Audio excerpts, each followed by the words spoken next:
오늘 저희가 요한3서 9절에서 15절까지의 말씀을 함께 읽으셨는데, 그 말씀을 중심해서 이 선한 것을 본받으라 라는 제목으로 오늘 말씀을 통해서 함께 은혜를 받으려고 합니다. 요한3서의 가장 핵심적인 말씀 2절에 내 영혼이 잘됨처럼 범사가 잘되고 강건하기를 원하는 이 축복을 가이오가 받았다라는 그 사실. 그런데 가이오가 그냥 그 축복을 받고 사랑하는 자여라는 말을 듣는 것이 아니라 하나님 앞에서 그가 사랑받을 수밖에 없었고 축복받을 수밖에 없는 그러한 신앙인이었기 때문이다. 그래서 영적 지도자에게도 동료에게도 또 무사람들에게도 칭찬받는 사람이었기 때문에 요한 사도는 그가 영혼이 잘된처럼 이제도 범사도 더 잘 되어지고 강건해져서 더욱 주님 사랑하고 섬기고 더욱 이웃을 사랑하며 섬기는 그러한 삶을 살아라고 축복했던 것을 보게 되어집니다. 그러면서 오늘 이제 본문에 어떤 두 인물, 오늘 본문에는 디오드레베와 데메드리오라고 하는 두 인물을 우리에게 소개하시면서 또 우리가 하나님께서 정말 기뻐하시고 사용하시는 분이 어떤 분인가, 또 우리가 따라가야 할 모형은 무엇인가를 우리에게 보여주고 있는 것을 보게 됩니다. 그래서 하나님이 쓰시는 사람은 어떤 사람인가, 그리고 오늘 본문에 나오는 디오드레베와 데메드리오에 대해서 우리가 말씀 그대로 찾아보고, 그리고 진정 우리가 본받아야 할 그 선한 모습은 무엇인가를 찾아가려고 합니다. 자, 그러면 우리가 이제 먼저 하나님이 쓰시는 사람에 대해서 우리가 조금 더 우리의 생각을 성경적으로 정돈할 필요가 있습니다. 하나님은 어떤 사람을 쓰실까? 하나님은 깨끗한 사람 쓰신다고 성경에 나와 있죠. 그래서 하나님은 완전히 깨끗한 사람, 완전히 온전하고 거룩하고 그리고 문제 없고 능력 있는 사람을 사용하시는가? 그런 사람들을 사용하시는가? 그렇지 않다라고 성경은 말씀해요. 성경의 모든 인물들 뿐만 아니라 모든 하나님이 하시는 사람들을 보게 되면 그가 완전해서 또 온전해서 깨끗해서만 사용하시는 것은 아니라는 것을 알 수 있어요. 예를 들면 하나님은 믿지 않는 사람도 사용하세요.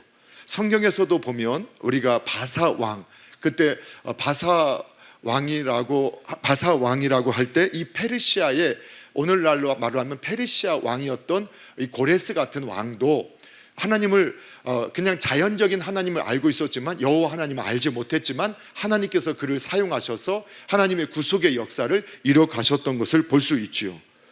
뿐만 아니라 신약의 성경의 인물 중에서 하나님이 쓰셨던 사람들이 온전하고 완전해서 사용하셨느냐, 그게 아니라는 걸 알 수 있어요. 여러분, 베드로 같은 사람은 어땠어요? 얼마나 나서기 좋아하고 그리고 그냥 인정받기 얼마나 좋아하는 그런 모습을 가지고 있었잖아요. 그래서 예수님 앞에서 주는 그리스도시요 살아계신 하나님의 아들입니다 하고 아주 믿음의 고백을 해서 칭찬받자마자 그냥 주님 그렇게 하면 안 됩니다 하고 항변하다가 이 마귀야 물러가라 하고 책망도 받게 되는 이런 모습이 있었잖아요. 죽기까지 주님 따르겠습니다 막 열정적으로 고백했지만 작은 여자 종 앞에서 예수님을 부정하는 정도가 아니라 저주하면서 부정하는 그런 모습을 가졌던 것을 저희들이 볼 수 있게 되잖아요. 그래서 그가 온전해서가 아니에요. 그러면 그가 성령 받고 그 예수님 부활하신 예수님을 목격하고 성령 받고 난 다음에는 그럼 온전하고 완전해서 그가 교회에 쓰임받는 새 기둥처럼 쓰임받는 사람이 되었느냐? 아니죠. 갈라디아 성경에 보니까 그가 안디옥 교회에 있을 때 그가 그 다른 사람들 앞에서 외식하는 모습을 보이다가 바나바마저도 미혹당해서 외식에 빠지게 되는 그런 실수를 했다고, 노년에도 그런 실수했던 모습을 보여주고 있어요. 하나님의 사람들, 하나님이 쓰시는 사람들은 문제가 없고 또 잘못이 없고 완전하고 온전해서 하나님 쓰시는 게 아니라는 것을 우리가 성경을 통해서 확인할 수 있게 돼요. 여러분, 성경의 전체적인 내용에서도 마찬가지죠. 예를 들면 우리 사사기 같은 경우는 더 그렇잖아요. 사사기에 나오는 사람들의 면면을 보십시오. 그 시대가 자기의 생각에 옳은 대로, 소견에 옳은 대로 사는 시대였기 때문에 하나님이 사용하셨던 사람들의 면면을 보게 되면 모세 오경을 통해서 하나님 앞에 나올 수 있는 사람이 아닌 사람들이 쓰임받는 걸 보게 돼요. 예를 들면은 입다 같은 경우는 어느 서자지요. 그러니까 배다른 형제들 가운데 서름을 겪다가 하나님께 쓰임받게 돼요. 또 에웃 같은 사람은 오른손 왼손잡이라고 나오지만 언어 또 성경을 연구하는 분들은 오른손에 불구가 있어서 왼손을 사용하는 사람, 하나님 앞에 나올 수 없는 사람이었어요. 그러니까 그 시대가 얼마나 하나님 앞에서 멀리 있으면 하나님이 쓸만한 분이 없어서 그런 분을 통해서 일하셨다. 완전해서 온전해서 쓴 것이 아니라 정말로 그들 안에 있는 작은 믿음, 또 하나님께서 보시는 그 어떤 것을 가지고 하나님께서 사용하셨다는 데 초점이 있어요. 여기 오늘날 성경을 볼 때는 지금의 관점에서 성경을 해석하면 성경은 진짜 오해받을 수 없어요. 그래서 이러한 인본주의자들이 성경을 없애야 할 책이라고 하는 이유는 뭐냐면 역사를 해석하는데 오늘날 관점으로 해석하기 때문에 그래요. 그런데 예를 들면 사사기에서 유일한 여선지자가 나오죠. 그게 누구죠? 드보라. 근데 이 드보라 선지자가 나오는데 실은 그 시대로 보면은 여자는요 사람의 수에도 끼지 않았어요. 일부 아주 작은 공동체 속에서 모계 사이를 이루는 그런 현상이 나타나는 곳도 있었지만 인류 보편적으로 인간이 타락하고 난 이후에 여성은 남성에게 모든 것을 착취당하고 빼앗기는 구조로 역사가 이 하나님이 타락한 인류 역사는 그렇게 진행이 됐었어요. 그래서 유대인들조차도 여성은 사람의 수에 키지 않았어요. 이런 문화는 불과 우리 안에 몇십 년 전에도 우리나라 안에도 있었다라는 것을 여러분 기억하셔야 돼요.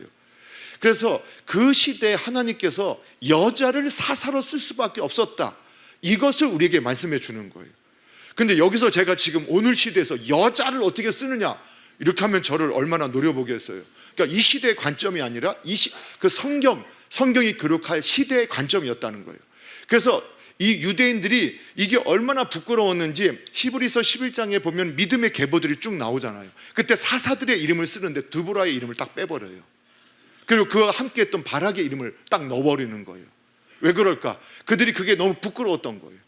근데 하나님이 그들의 정서를 그대로 기록하게 해요. 그걸 통해서 뭘 비교하게 하느냐, 정말로 유대인들이 그걸 부끄럽게 여길 정도의 사람을 통해서 하나님은 일하셨다, 이걸 우리에게 보여주고 있는 거예요. 그래서 하나님이 쓰시는 사람이 건강하고 온전하고 능력 있고 뭔가가 있어서 쓰시는 게 아니라 그냥 하나님이 그 무엇인가가 하나님이 보시는 그 어떤 걸 가지고 하나님이 그를 사용하신다는 거예요. 그래서 하나님께 쓰임받는 그 자체가 감사하고 하나님께 쓰임받는 그 자체가 기쁨인 것을 믿으셔야 돼요. 그래서 쓰임받는 분들이 착각하시면 안 된다는 거예요. 내가 하나님께서 그냥 사용하시는 것에 감격하고 우리가 기뻐하고 또 우리가 더 헌신하는 자세를 가져야지 나니까 쓰임받는다라는 생각을, 그런 마음을 가져서는 안 된다. 그냥 하나님이 정말 사용하심에 감격하고 겸손한 마음으로, 온유한 마음으로 더욱 하나님 앞에 헌신된 자세로 주님이 맡겨진 사명을 잘 감당하셔야 돼요.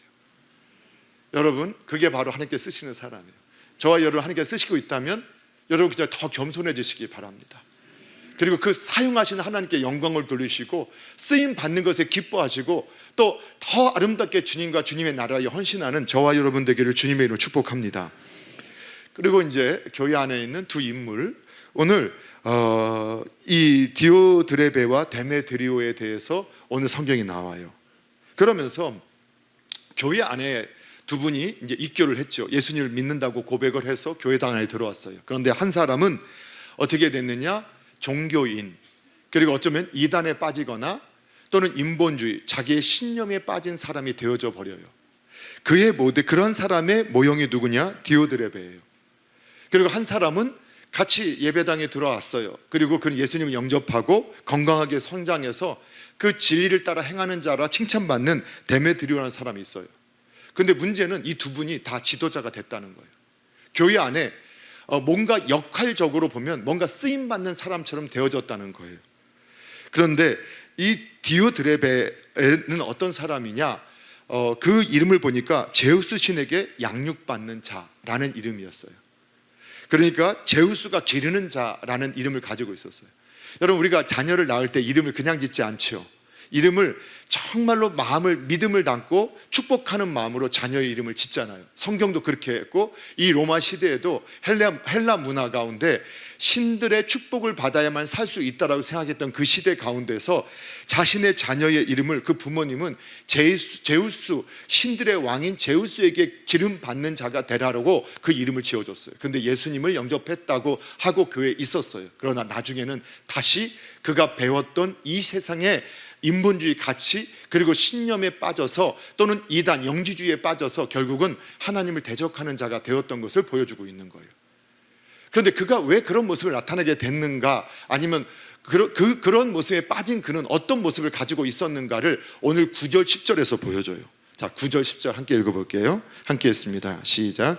내가 두어 자를 교회에게 썼으나 그들 중에 으뜸이 되기를 좋아하는 디오드레베가 우리를 맞아들이지 아니하니 그러므로 내가 가면 그 행한 일을 잊지 아니하리라. 그가 악한 말로 우리를 비방하고도 오히려 부족하여 형제들을 맞아들이지도 아니하고 맞아들이고자 하는 자를 금하여 교회에서 내쫓는도다. 아멘.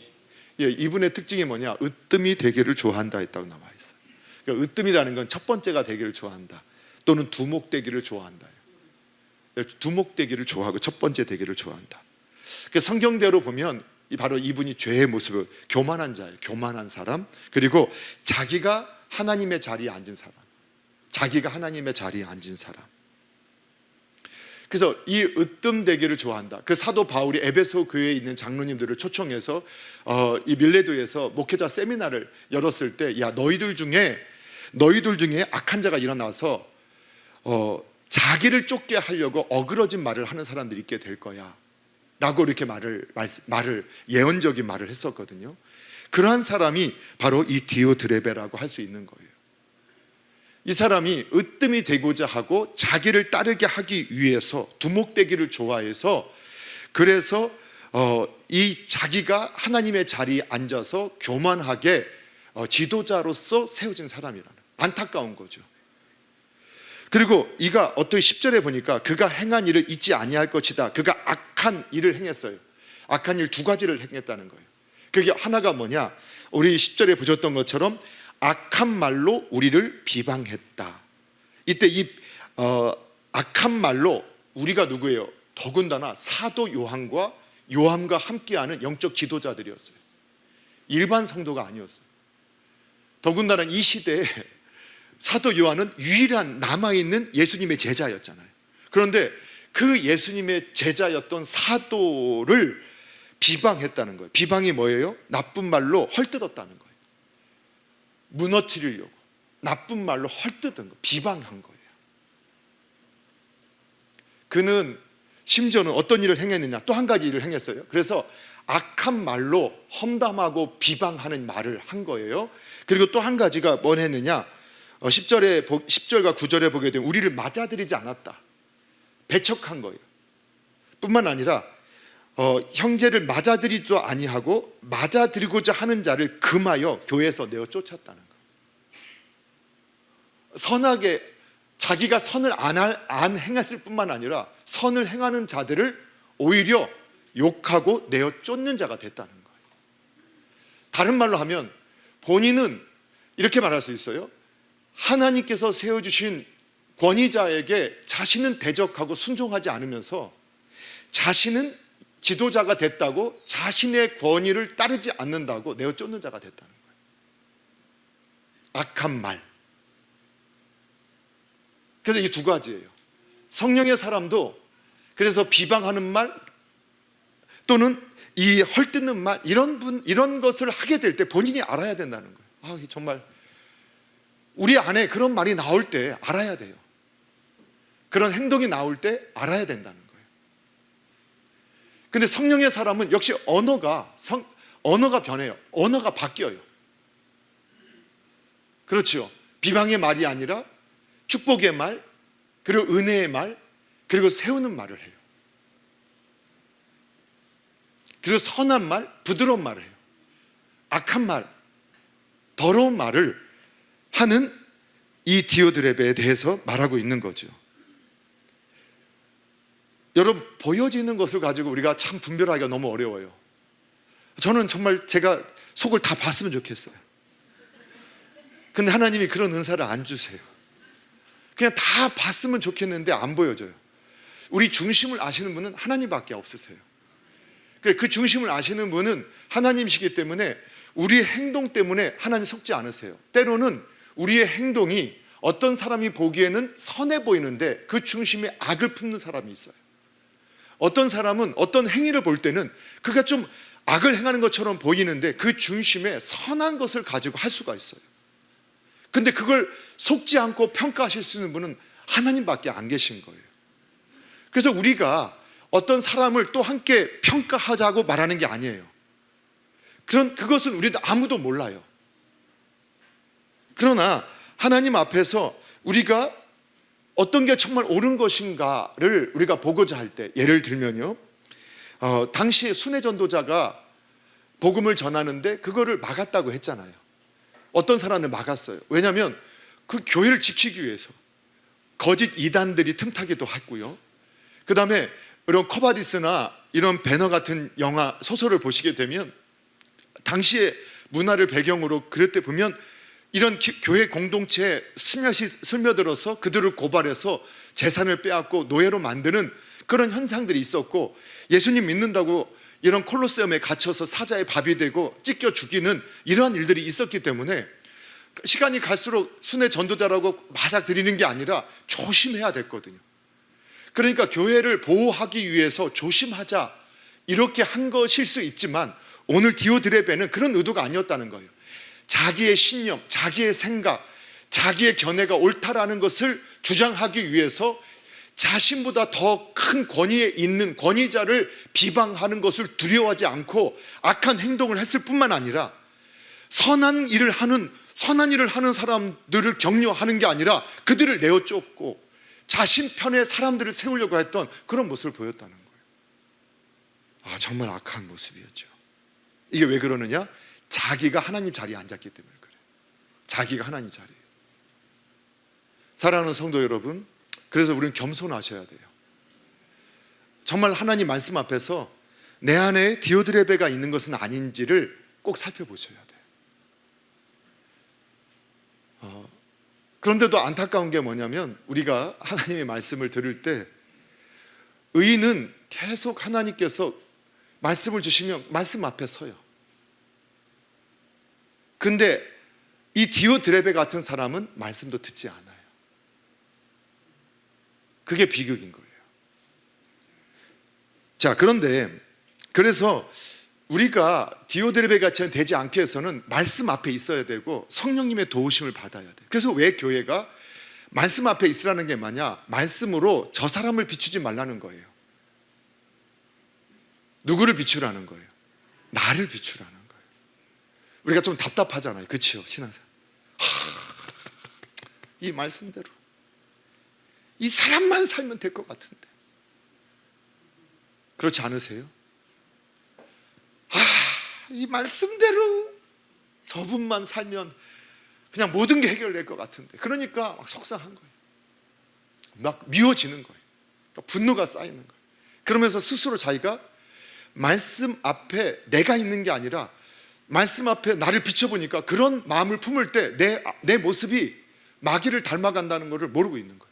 분노에 사로잡히고 그 사람의 미움에 사로잡히고, 그러면서 나도 모르게 내가 주님의 말씀을 또 나도 그가 말씀을 안 따른다고 하고 있는 그 말을 하고 있는 내가 하나님 말씀을 거역하고 있는 모습을 못 보는 거예요. 그 나도 모르게 디오드레베가 되어가는 내 모습을 놓치게 되는 거예요. 무서운 거예요. 그래서 성경은 항상 나 자신을 진리 앞에 비추라고 하는 거예요. 그런 은혜가 있기를 바랍니다. 그리고 하나님 성령님의 인도하신 가운데 그래서 기도하라는 거예요. 그럼 어떤 일이 벌어지느냐? 여러분 악한 자가 아무리 세력이 있고 이 디오드레베 같은 사람이 교회 지도자가 되어져서 교회를 혼란스럽게 하고 깨트리고 있는 것 같이 보이는데 왜 내버려 두시느냐? 하나님께서 교회를 사랑하시는데 그런 사람을 싹 이런 마음 들 수도 있잖아요. 그게 다윗의 마음이었거든요. 악인의 형통을 보고, 그래서 악인의 형통함을 보고 너희가 불평하고 원망하지 말라. 그가 깨달은 거예요. 왜? 악인은 풀과 같이 자라지만, 그러니까 누가 보기에는 그 악인들이 오히려 힘이 있고 권세 있고 막 금방 잘하는 것처럼 보이지만 어느 날 그들을 찾아도 볼 수 없게 하나님께서 하시겠다는 거예요. 정말 하나님 말씀 무서운 거예요. 우리가 그런 심판자가 되지 말라는 거예요. 하나님이. 그러나 진리대로, 나를 진리 앞에 비추고 말씀대로 진리대로 살게 되면 하나님이 그와 함께 하셔서 그를 반드시 일으키겠다고 누가 약속하셨어요? 하나님 약속하셨어요. 그러니까 하나님을 믿으셔야 돼요. 하나님 믿으셔야 돼요. 그래야 나도 모르게 그 선한 것을 추구한다고 하던 사람들이 왜 자꾸 디오드레베가 되느냐. 정말 역사에 보게 되면, 정말 역사에 보게 되면, 교회사에 보게 되면 의롭게 살겠다고, 선하게 살겠다고, 말씀대로 살겠다고 했던 사람이 나중에 디오드레베가 되는 거예요. 왜? 어느 순간 하나님 말씀을 나에게 비추는 것을 성령님의 인도하신 가운데 성령님의 도우심을 구하는 걸 놓쳐버리고 어느 순간 자기가 말씀을 가지고 판단하는 자, 정죄하는 자, 비난하는 자, 그게 누구의 일이에요? 마귀의 일이에요. 그게 말씀을 가지고 고발하는 자. 이번 부흥회 때 또 한번 말씀을 나눌 거예요. 어쨌든 간에 그렇게 하는 거예요. 여러분, 우리 안에 디오드레베가 일어나지 않도록 주님 앞에, 말씀 앞에, 진리 앞에 또 성령님의 인도하심을 구하며 끝까지 승리하는 저와 여러분 되기를 주님의 이름으로 축복합니다. 그런데 데메드리오 같은, 또 교회당 안에는 디오드레베 같은 사람만 있는 게 아니라니, 그런 지도자만 있는 게 아니라는 거예요. 어떤 사람이 있느냐? 데메드리오 같은 사람도 있어요. 12절 같이 한번 읽어볼게요. 12절 함께 읽습니다. 시작. 데메드리오는 뭇사람에게도 진리에게서도 증거를 받았음에 우리도 증언하노니 너는 우리 증언이 참된 줄을 아느니라. 아멘. 데메드리오 같은 사람이 있어요. 이 사람의 이름도 뭐냐면 여신을 섬기는 자라는 뜻이에요. 여신을 섬기는 자. 그래서 그 여신 중에서 데메테르라고는 여신을 섬기는 자라는 뜻이라 하더라고요. 그런데 이 데메테르가라는 여신이 어떤 여신인가 봤더니 곡식과 수확을 관장하는 여신이라고 그 시대에 믿고 있었다는 거예요. 그도 그의 부모님의 바람대로 여신을 섬기는 자가 되라, 그래서 너도 복받는 자가 되라, 이렇게 부모가 소망 가운데 그를 이름을 지어줬는데 그가 예수님을 만난 거예요. 근데 이분은 예수님을 제대로 만났어요. 그리고 영적 지도자가 됐어요. 또 영적으로 계속 성장했고 지도자가 됐어요. 그런데 그는 어떤 사람이냐? 뭇사람들에게, 그러니까 예수님을 믿는 사람뿐만 아니라 모든 사람에게도 그는 칭찬받는 자가 된 거예요. 또 그 스스로 뒤에 보면 진리에게서 증거를 받았다라고 해요. 진리에게서도 증거를 받았다. 그 말씀은 무슨 말씀이냐? 본인이 진리를 따라 삶으로 자신이 진리 안에 있음을 증명했다는 거예요. 그냥 말로만 하고 우리가 깨달은 것이 아니라, 말과 깨달음은, 내가 깨닫고 감동받은 것은 그 믿음의 수준이 아니라는 거 꼭 기억하셔야 된다겠죠.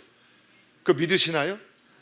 우리들이 자꾸 머리로 깨닫고 감동받은 것을 믿음이라고 생각하니까 내가 얼마나 많이 깨달아요. 여러분 얼마나 말씀을 잘 알고 있어요. 깨닫는 말씀이 얼마나 많아요.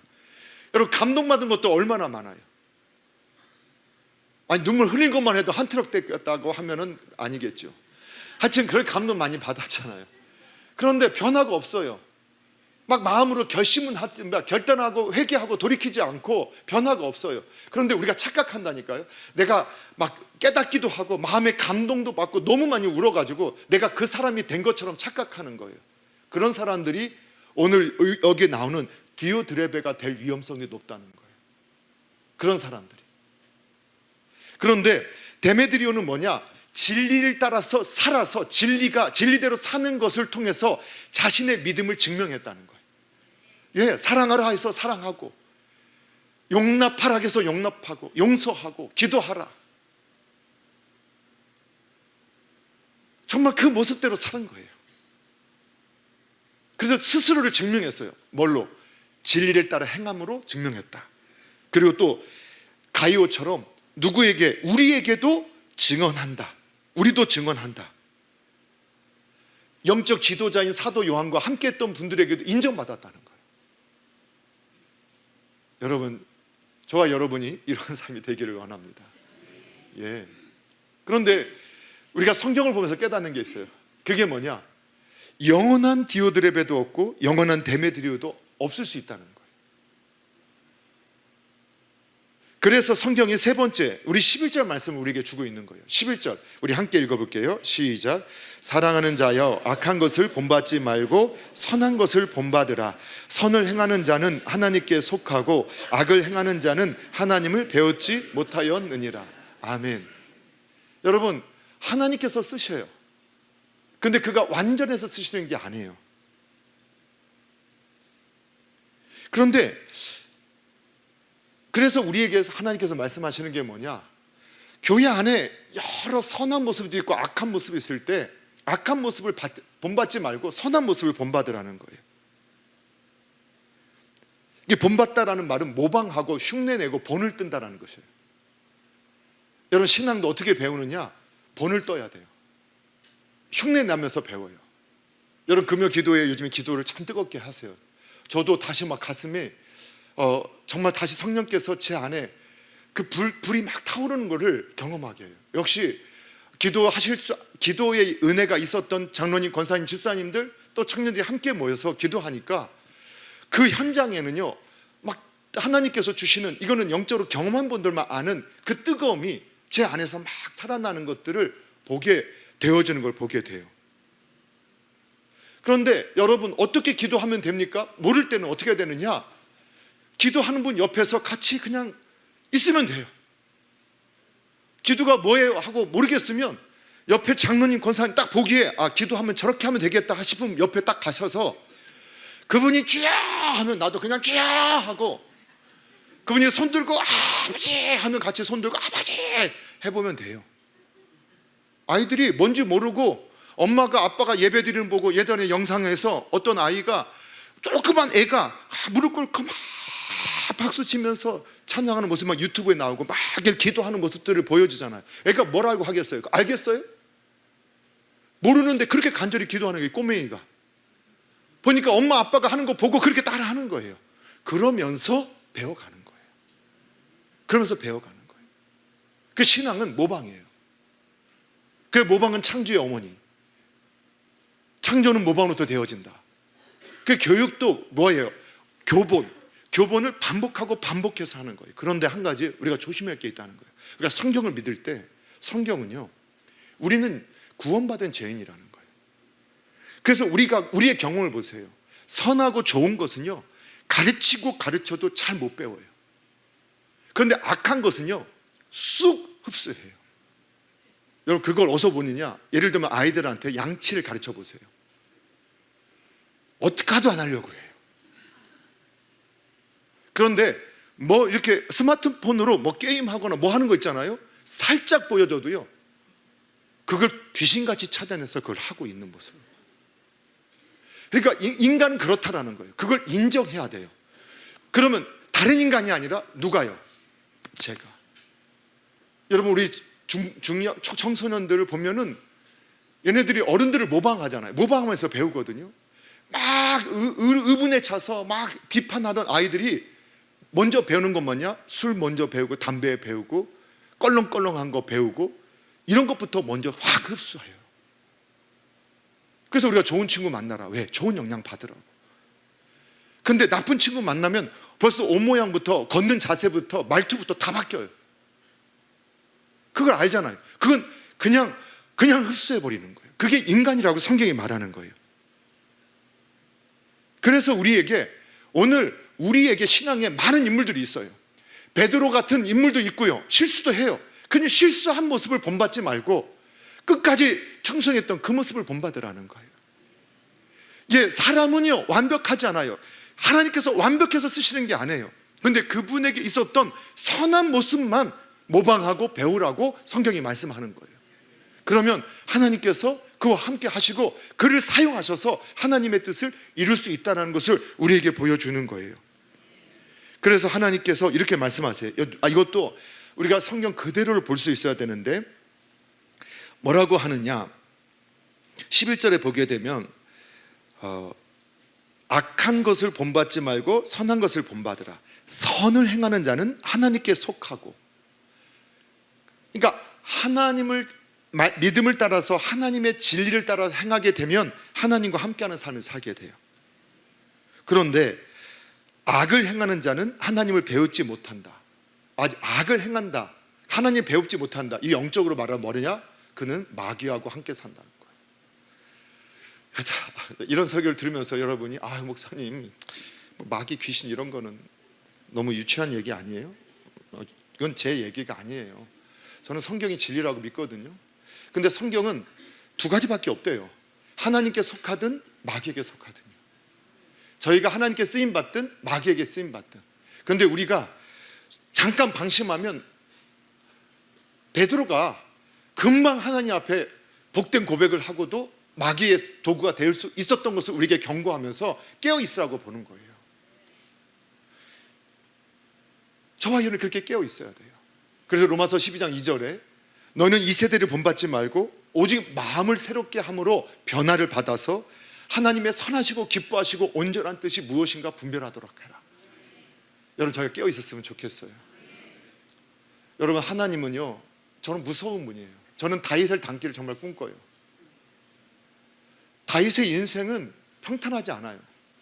우리말로 할 때 성경을 여러분 제대로 읽어보세요. 다윗의 인생은요 너무 굴곡이 심해요. 결과적으로 보면 우리가 그가 왕이 됐다, 다윗처럼 되고 싶다. 여러분, 근데 다윗처럼 정말 다윗의 일생처럼 살고 싶다고 하는 분들은요 각오하셔야 돼요. 대개 다윗처럼 살고 싶다라는 건 뭐냐? 대부분 제가 깨닫게 되는 건 뭐냐? 다윗처럼 나중에 왕도 되고 많아졌으면 좋겠다, 이런 고백으로 저는 알고 있어요. 근데 다윗의 일생을 성경이 기록하잖아요. 그는 자기 가족한테도 인정 못 받아, 아버지한테도 형제한테도, 심지어는 누구한테도 인정 못 받느냐? 자기 장인 어른한테도 인정 못 받아, 버림받아요. 나중에 막 음해해요. 심지어는 결혼했던 아내도 비방해요. 나중에는 그와 함께 했던 사람들마저 그를 죽이려고 해요. 도망자로 다녔던 시간도 하루 이틀이 아니에요. 며칠이 아니에요. 몇 년이에요. 나중에는요 자기 몸에 난 자식이 죽이려고 해요. 쫓아와요. 그런 삶 살고 싶으세요? 아니, 왜 아니에요? 아니, 다윗처럼 살고 싶다. 근데 다윗이 그러면서도 그를 하나님 앞에서는 그는 형통한 사람, 평탄한 사람이라고 한 거예요. 왜? 그렇게 넘어뜨리려 하고 마귀가 공격하고 무너뜨리려 하지만 무너질 것 같은데 살아나고 넘어질 것 같은데 하나님이, 그런데 그는 그 속에서도 자신을 저주하는 사람들 앞에 축복하고 말씀 앞에 항상 자신을 하나님 말씀 앞에 비춰보는 거예요. 그래서 자신의 악을 보면서 너무나 고통스러워서 아버지, 내가 어머니의 모태 가운데 죄악 가운데 출생했습니다, 내 속에 악이 있습니다 하고 펑펑 울면서 하나님께 회개하는 거예요. 원수를 하나님께 아뢰고 그런 삶을 살기를 제가 소망하는데, 그런데 대개는 제 안에 사울이 있음을 발견하게 돼요. 하나님의 자리에 하나님보다 내가 영광 받기를 원하는, 그리고 하나님의 자리에 자기가 앉기를 원하는. 그런데 하나님 정말 무섭다고 느껴진 게 뭐냐? 여러분, 사울의 마지막을 보세요. 하나님께서 40년 기회를 주셨거든요. 40년 기회를 주시고 계속 기회를 주는데 못 들어요. 못 깨달아요. 하나님 찾지 않아요. 저는 요나단이라는 사람 정말 좋아하거든요.